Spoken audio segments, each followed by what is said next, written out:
Hello and welcome to Profiles and Issues, the cable television talk show that gives you in-depth interviews with prominent people in the news. I'm your host, Dennis Rudin.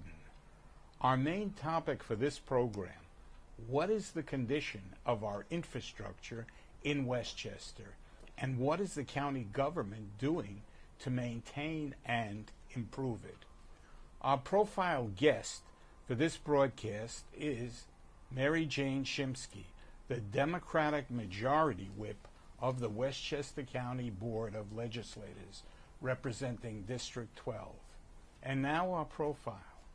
MaryJane Shimsky has been a Westchester County legislator since February 2011. She currently chairs the Committee on Public Works, which formulates policies concerning the infrastructure of the county. Ms. Shimsky has distinguished herself by her work on infrastructure, the environment, and public health. She also has served as chairperson of the Sawmill Watershed Advisory Board and co-chaired the Bronx River Advisory Board, and is an ex officio member of the Westchester County Stormwater Advisory Board. County Legislator Shimsky has fought to control flooding and improve road and bridge repairs throughout the county. MaryJane was appointed to Governor Andrew Cuomo's task force to study mass transit options for the Mario Cuomo Bridge. A 1982 graduate of Yale University and a 1985 graduate of NYU School of Law. For 4 years, she served as an assistant DA, District Attorney, in the Appeals Bureau of the Manhattan District Attorney's Office. She has a PhD in history from City University of New York and was a teacher at Marymount College in Tarrytown. She also had served as Public Relations Director for former Assemblyman Richard Brodsky. She has a husband, David Augusto, and 2 grown children. We are proud and honored to have as our guest a woman who has done it all and is still doing it all, County Legislator MaryJane Shimsky. Welcome to the program. Thank you very much, Dennis. Please explain to our viewers what the term infrastructure refers to as it relates to our county government. Okay, in general, infrastructure refers to the physical, or it's been expanded to mean digital as well, platform on which we live our lives. For example, we may pursue cultural pursuits, we may do economic pursuits, political pursuits, but we need a platform, whether it's roads, bridges, buildings, and so on.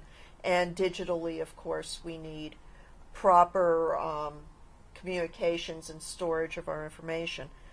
So Westchester County plays a critical, indispensable role in much of the infrastructure we need to live our lives here in Westchester County. For example, we're responsible for approximately 140 miles of road. Those roads tend to be the kinds of roads that connect municipalities to each other. For example, the Bronx River Parkway is actually a county road. Just thinking about some of the roads in my area, most of Central Avenue at this point is a county road. Ardsley Road, which connects Scarsdale with Greenberg, is a county road. We also are responsible for numerous bridges in the area. And again, they're the kinds of bridges that connect municipalities or neighborhoods in larger municipalities that the towns or cities themselves could not do themselves. The Ashford Avenue Bridge that connects... yes, that was a big problem. That connects Dobbs Ferry and Ardsley is a prime example. We also run the airport, the Beeline bus system. All of county government requires somewhere in the millions of square footage of office and other kinds of program space. those buildings are part of the county infrastructure. We have 6 golf courses, 5 or 6 nature centers, and an assortment of county parks. They involve infrastructure as well. And then, of course, we get to the wastewater treatment plants, the solid waste disposal, the mechanisms that get our incinerated waste up to the private plant in Peekskill that gets rid of that waste, the recycling and the taking of the yard waste upstate for mulching. That's a county function as well. Again, wastewater treatment. We cannot have civilization without our sewers and our wastewater. The county is the level of government that runs the trunk sewers that go from our local governments to the wastewater treatment plants and the wastewater functions themselves. We also provide drinking water for about a third of the county. Wow. I'll get further into some of those topics, but I want to talk a little bit about the governance right now. In a 2017 letter mailing to your constituents, you stated, and I quote, "The county's capital projects backlog is approximately $1.5 billion. In each case, the Board of Legislators approved the bonds for the project, but the work had not been completed by the relative executive departments. Not keeping up with repairs will worsen the financial burden on us as taxpayers as projects become more expensive and costly as the county contemplates victims harmed by crumbling facilities." End of quote. This was 2017. Has the situation changed in 2018 or not, and explain why? Okay. I think we are getting on a more productive path at this point. We do have an administration that understands the importance of keeping our infrastructure well maintained. We brought in one of our former DPW commissioners, Ralph Butler, to help with the process of triaging all of those projects to make sure that we focus on the projects that involve what are known as life safety issues. We are also moving forward with projects where we have had design completed, because there are generally 2 main phases for a project. You need to design it, and then you need to construct it. We had many projects where the design was complete, but we did not have any movement toward construction. So we have a group downstairs, which involves one of our former commissioners, to make sure we triage everything. Could you clarify what triage? To prioritize and make sure that the projects that involve public safety and public health are put first on the list. The projects where we have the most issues with the condition of an existing piece of infrastructure, those are all the kinds of factors that will move something to the top of the list at this point. We have seen a large number of construction bonds for those projects which have had their design completed go through the Public Works Committee so far this year. So we are moving ahead. However, we are dealing with a substantial problem.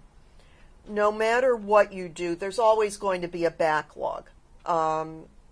Somewhere in the neighborhood of $800 million to $1 billion, because you always have projects which are in, excuse the pun, in the pipeline.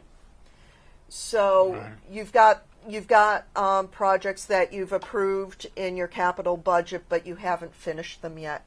So you're always going to have some money there. But under the last administration, every year, somewhere an average of say $80 to $100 million a year was added to that backlog. We're somewhere up around $1.8 billion of backlog. When you consider that on a good year when we're running well, it's difficult to get much more than $200 million worth of projects done in a year. So it's going to take us several years to work through our problems. But I think we are on the path to doing so. I wanted to get into that also.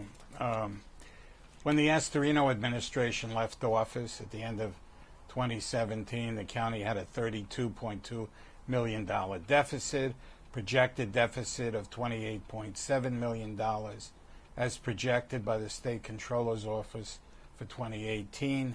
On September 7th of this year, the County Budget Director's second quarter projections estimated the deficit to be down to $18.2 million. You may have later figures. Tell me if you do. Have you had to cut back on any of the infrastructure projects? Have you had to freeze jobs or lay off county employees? Well, in the last 8 years, we definitely lost a lot of people who were responsible for infrastructure. We lost a number of people in the engineering department who basically administer the capital projects. We also managed to cut back on our budgets to try to keep a 0% tax increase by eliminating many of our maintenance positions. And your maintenance people are the first line in your infrastructure. If you keep things well maintained, it's going to be a lot more time before you need that big capital project. For example, if a coat of paint is not always just a coat of paint. If you keep the paint job up, it protects the underlying wood, it protects the underlying steel. If you don't keep the paint up, you're going to end up with rotted wood and rusted steel. And that means instead of paying maybe hundreds of thousands for a big paint job, you're instead going to pay millions to replace buildings, replace bridges, and so on. Okay. Are you going to have to borrow money from our annual operating expenses for our next budget for infrastructure? Well, generally, the infrastructure is done through the capital budget. So those projects get paid for that way, and the bulk of the engineering staff in-house that has to work on those projects, somewhere around 70% of their time gets billed back toward the capital projects they're working on. So the hit on the operating budget, if you fully staff these positions, is not great. However, we're in a position where we have a lot of competing priorities. Yeah. And we're not in a good place because we've had to borrow to keep our operating expenses up. We just received a report from the New York State Comptroller. I just took a quick glance at it this morning. And in addition to the problems that we've been talking about, there's also an issue of our having raided the sewer funds, because our sewers are administered through sewer districts, and the county is divided up into a number of those districts. It looks as if the county raided the sewer districts to the tune of about $50 million to pay for many of our operating debts. So it's going to be very difficult because we have many things that have to be done, many of them infrastructure related, many of them not. But we're in a position where we don't have money, and we are certainly not in a position where we could afford major tax increases at this point, especially with the Trump tax plan causing so many problems for our individual homeowners, and the concern that we may have ended the growth phase of an economic cycle and we may be facing more economic problems down the road. Right. Plus, you're not going to get any, not just his increased property taxes, but you're not going to get any federal help. Yeah. We're not very optimistic about being able to get increased funds. Certainly, there was this infrastructure plan, which, when you look carefully, was actually only 20% funded by the federal government, and most of it was geared toward rural areas, which are even in worse shape than we are financially. And there's no way that many of those governments could use the funds that were offered to them, because the whole idea was they were supposed to pay most of the costs themselves, and they don't have the money.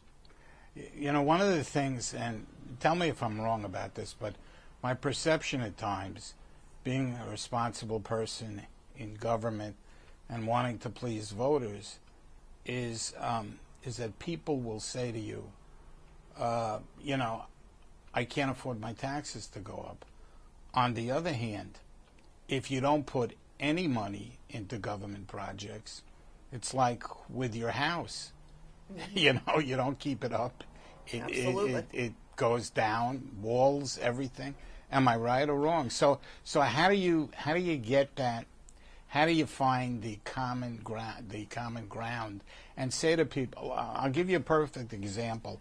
I have friends who lived in Dobbs Ferry, right near the Ashford Avenue Bridge. Mm-hmm. Every time I used to go visit them, at first I thought it was just construction work, and then I realized this bridge was like in this condition for months. Mm-hmm. You know what was happening, and there were other situations that I saw with infrastructure in the county. So on the one hand, you want to keep taxes down, but on the other hand, if you don't refurbish the county, then the quality of life goes down, right? And what are we talking about here? We're talking about roads, we're talking about bridges, we're talking about drinking water and wastewater treatment plants. People cannot live without these things. Now, there are two roughly sets of logical possibilities you can deal with. One is cutting expenses, and we are looking at this. We spent many months of due diligence. The administration did most of the work, but the county board also did their own oversight. Looking at the proposed renewal of the county bus contract. We are paying $125 million a year for bus service throughout the county. After we did some work and some negotiations, we managed to bring the cost of that down $4 million a year over the next 5 years. That is close to 1% of the county property tax levy. The county property tax levy, 1% is about $5.5 million. We managed to save $4 there. We're looking at our leases to see, since we have a greatly shrunken county workforce, if we might be able to consolidate workers differently and maybe not renew some of our real estate leases. That will save money as well. Has that fair share, I think they call it, you know, where like if a particular town doesn't have a police force, mm-hmm. they can use the counties. I forgot the name of that. Shared services. Is that working at all or not? There are a number of shared services initiatives that we are exploring with our local governments. Many local governments in Westchester County have already been doing shared service arrangements among themselves.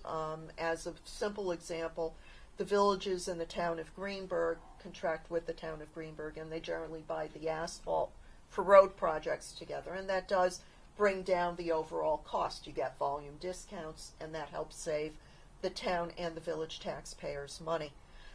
The governor has been advocating major shared services planning throughout the state. We did essentially a pro forma shared services plan last year.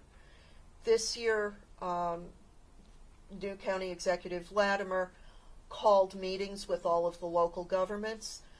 We have a much more detailed plan, and hopefully that will help save money, if not for the county, for our local governments, because there are a lot of things that run more effectively if you have a central regional authority taking care of them. Okay, due to the fact that time is moving, mm-hmm. I'm going to mention the topics. Okay. And if you feel you want to say a couple of things, fine. Otherwise, we'll just move on. Speed round? Yeah, very good. Okay. Very good. Okay. You worked with State Senator Andrea Stewart Cousins, Assemblyman Tom Abinante to improve traffic safety.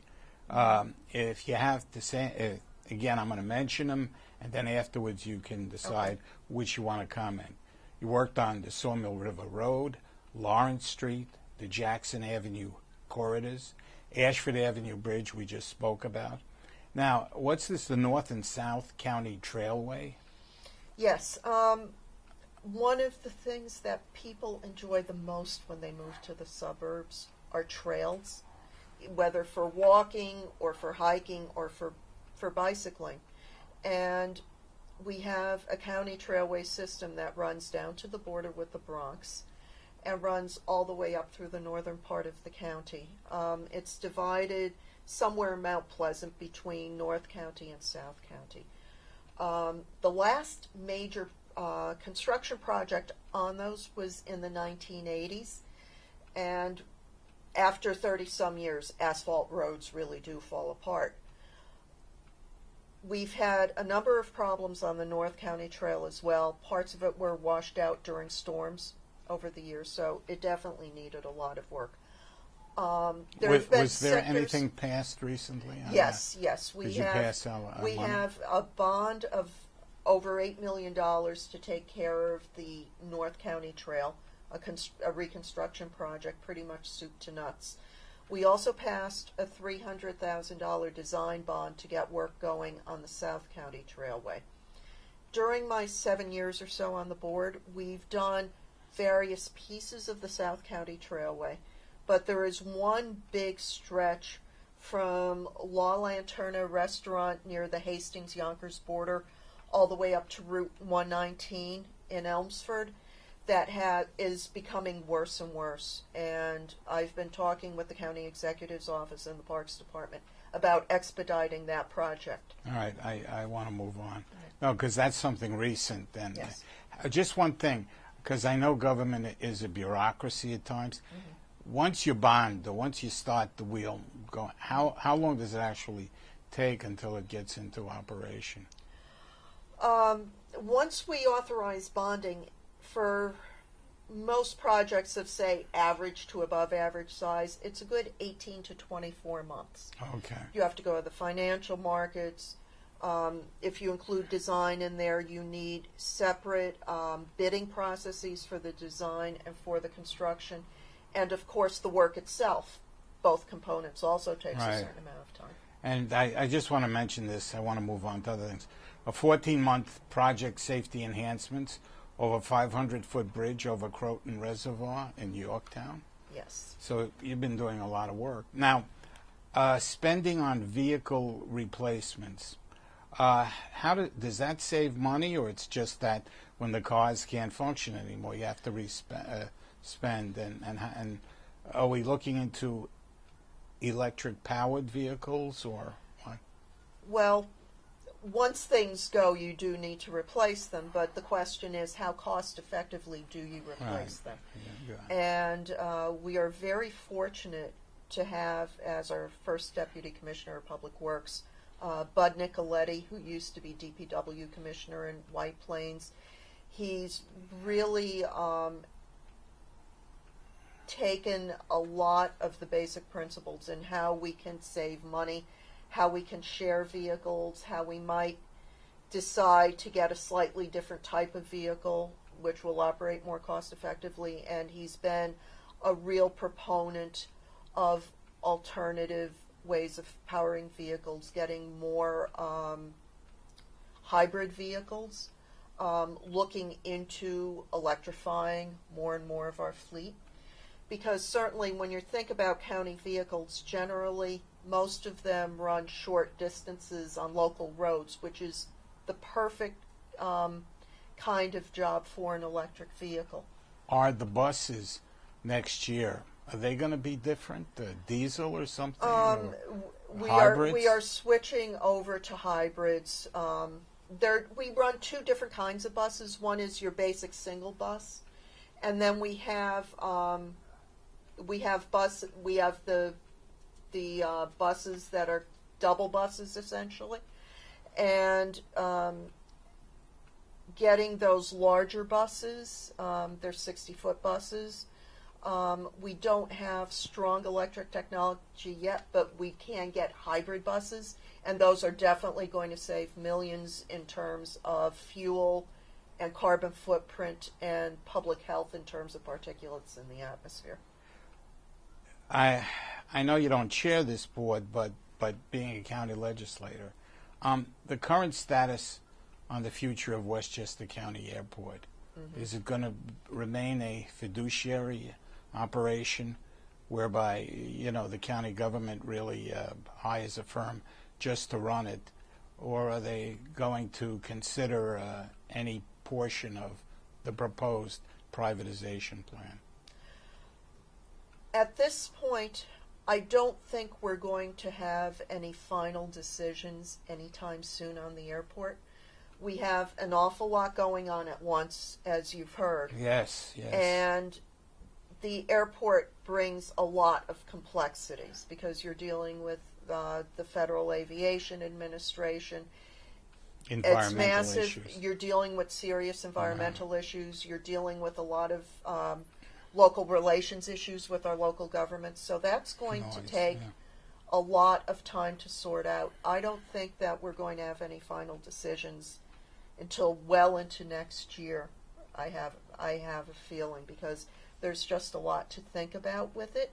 Now, there's certainly a lot of skepticism about a privatization deal, and we certainly don't want to do anything that can cause risks to the environment or the local communities, our employees, our union members, and so on. So any decision of any kind is going to take an awful lot of due diligence, and it's not going to happen for a long time. I get the message. I could do another 2 shows with you easily. There are numerous things that I wanted to talk to you about. The stuff on the cutting room floor. The biotech facility, Yes. etc. Just one thing. How long are we going to have to wait for the biotech to come here, just quickly? Well, we are starting a study. We're going through the request for proposals process to hire a consultant.